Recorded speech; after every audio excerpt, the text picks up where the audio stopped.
Hello, good morning everyone. Welcome to Waste Point. This is Shivani Saxena. Hope you are very well. So guys आज के important session में हम लोग बात करेंगे यहाँ पे इंडियन इकोनॉमी को लेके कुछ क्वेश्चंस हैं जो काफ़ी इंपॉर्टेंट रहने वाले हैं आप लोगों के लिए. सो आप यहाँ पे देख पा रहे हैं इंडियन इकोनॉमी के अति महत्वपूर्ण प्रश्नोत्तर के बारे में हम लोग यहाँ पे बात करेंगे. काफ़ी इंपॉर्टेंट वीडियो है, वीडियो को कंटिन्यू वॉच करना है, इसको बीच में आप लोग स्किप नहीं करेंगे.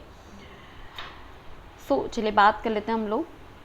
देखिए यहाँ पे फर्स्ट क्वेश्चन है आप लोगों का योजना आयोग द्वारा भारत को 2020 ईस्वी तक विकसित राष्ट्र बनाने का उद्देश्य से तैयार किया गया दृष्टि पत्र क्या है. तो देखिए काफ़ी इम्पोर्टेंट है और काफ़ी बार एग्ज़ाम में इस तरीके के क्वेश्चन पूछ लिए जाते हैं. और आप जानते हैं कि अर्थशास्त्र सब्जेक्ट आप लोगों के लिए कितना इम्पोर्टेंट है. अर्थशास्त्र होता है और पॉलिटिकल साइंस होता है, हिस्ट्री होती है, हिंदी है. तो ये जो अगर आप कोई भी कॉम्पिटिटिव एग्जाम देते हैं तो उसमें ये नॉर्मली आपसे पुटअप किए जाते हैं इस तरीके के क्वेश्चन. अगर आपको इसके बारे में नॉलेज है तो आप अच्छे से आंसर दे सकते हैं. तो देखिए दृष्टि पत्र क्या है. तो इंडियन विजन 2020 ये यहाँ आपको याद कर लेना. अगर आप चाहें तो इसको नोट भी कर सकते हैं. चलिए बात कर लेते हैं हम लोग यहाँ पे नेक्स्ट क्वेश्चन की. नेक्स्ट क्वेश्चन है हमारा क्वेश्चन नंबर 2. भारतीय अर्थशास्त्र के उदारीकरण का अग्रदूत किसको कहा जाता है. डॉक्टर मनमोहन सिंह जी को. किसको कहा जाता है. डॉक्टर मनमोहन सिंह जी को. यहाँ पे आपको याद रख लेना है. अगर आप लोगों का कोई भी डाउट है तो आप उसे पूछ सकते हैं इजीली. चलिए बात कर लेते हैं हम यहाँ पे क्वेश्चन नंबर 3 के बारे में. देखिए भारत की पहली पंचवर्षीय योजना कब शुरू की गई. ये क्वेश्चन बहुत ज़्यादा इम्पोर्टेंट है. अगर आप यूपीएससी की प्रिपरेशन कर रहे हैं तो आपने इकोनॉमिक्स की पढ़ा होगा बुक, तो उसमें आपको इसके बारे में बहुत अच्छे से नॉलेज दी गई है पंचवर्षीय योजना के बारे में. पंचवर्षीय मीन्स पंचारंतन जो 5 वर्ष की योजना बनाई जाती है. तो सॉरी इसमें मैं आपको डीपली तो नहीं बता पाऊंगी, लेकिन हाँ ये काफ़ी इंपॉर्टेंट है. अगर आप चाहें तो पंचवर्षीय योजना को लेकर मैं एक टॉपिक लेके आ सकती हूँ आप लोगों के लिए, लेकिन उसके लिए आप मुझे कमेंट बॉक्स में बता देना कि आपको वो टॉपिक के लिए इन डेप्थ में आपको नॉलेज चाहिए या नहीं.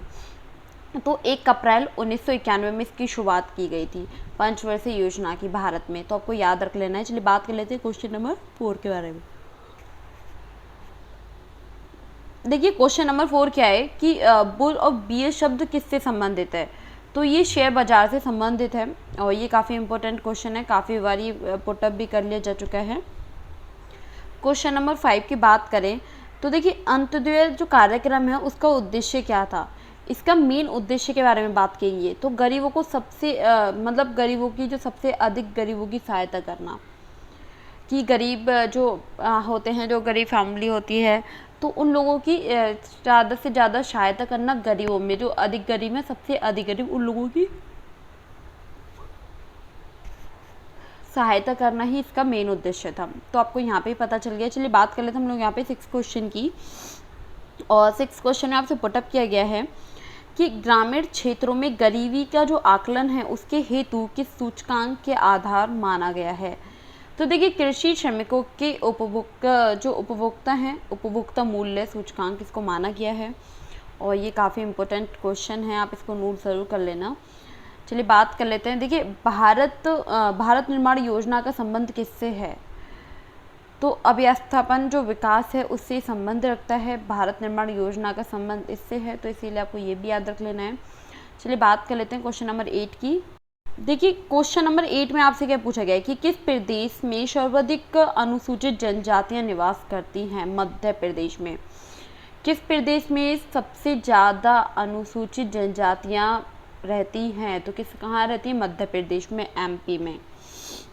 ओके चलिए बात कर लेते हैं क्वेश्चन नंबर 9 की. भारत सरकार के बजट में कुल घाटा मतलब किस घाटे का सबसे अधिक योगदान है. प्राथमिक घाटा.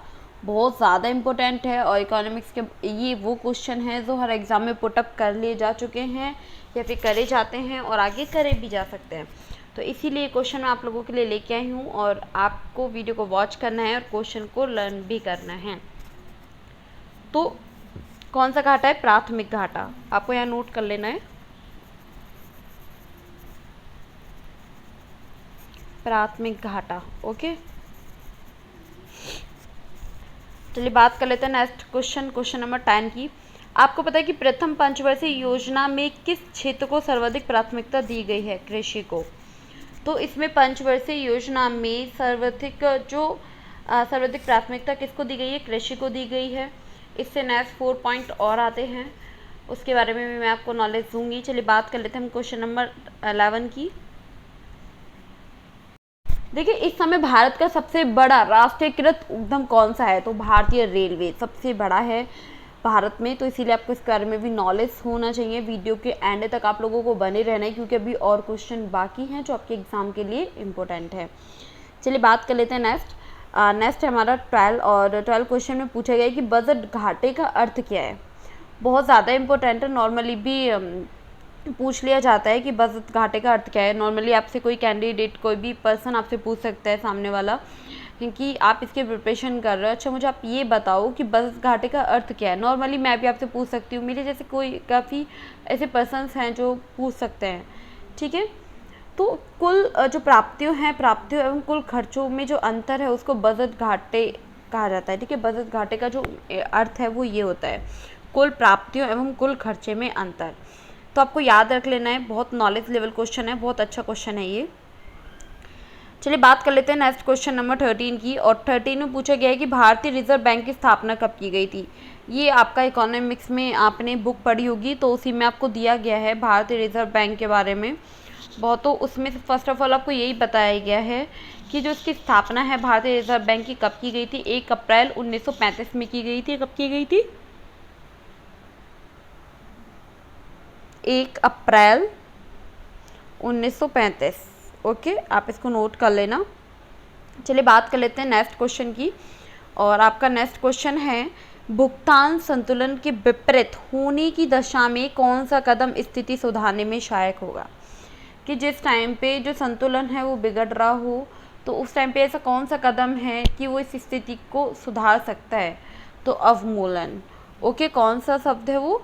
अवमूलन। तो ये यहाँ पे आपको नोट कर लेना है। चलिए बात कर लेते हैं क्वेश्चन नंबर 15 की। भारत के ग्रामीण क्षेत्रों में पाई जाने वाली बेरोजगारी के मुख्य स्वरूप क्या है? बहुत ज़्यादा इम्पोर्टेंट क्वेश्चन है। तो प्रक्षेत्र इसका क्या है कि एक भारत में और जो ग्रामीण क्षेत्र होते हैं उसमें पाए जाने वाली बेरोजगारी की मुख्य स्वरूप इसका यही है, और ये काफ़ी इम्पोर्टेंट है, तो इसीलिए आप लोग इसको नोट कर लेंगे। और अगर आप लोगों का कोई भी डाउट है तो आप उसे कमेंट सेक्शन में मुझसे पूछ सकते हैं। आज के लिए 15 क्वेश्चन ही, नेक्स्ट आप लोगों के लिए इससे अदर क्वेश्चन मैं लेके आऊँगी। तो प्लीज़ डेली जो इम्पोर्टेंट सेशन आपको प्रोवाइड किया जाता है, तो प्लीज़ उसको आप कंटिन्यू वॉच करें। वीडियो को 1 टाइम नहीं समझ आता है तो 2nd time 3rd time video को आप देखें, और उसके बाद से उस चीज़ को समझें। आफ्टर समझने के बाद से आप उस चीज़ को याद करें, जो क्वेश्चन आप लोगों को बता रही हूँ उसको याद करने की कोशिश करें, उसको रिपीट करें। मैं बोल रही हूँ, मेरे साथ ही बोलें, तो आप ज़्यादा जल्दी कैच कर पाएंगे चीज़ें और अपने माइंड में फिट कर पाएंगे। ओके, सो आज के लिए इतना ही, एंड आपका बहुत बहुत धन्यवाद कि आपने वीडियो को कंटिन्यू वॉच किया, क्योंकि ये कंटिन्यू वॉच करना आप लोगों के लिए बहुत ज़्यादा ज़रूरी था।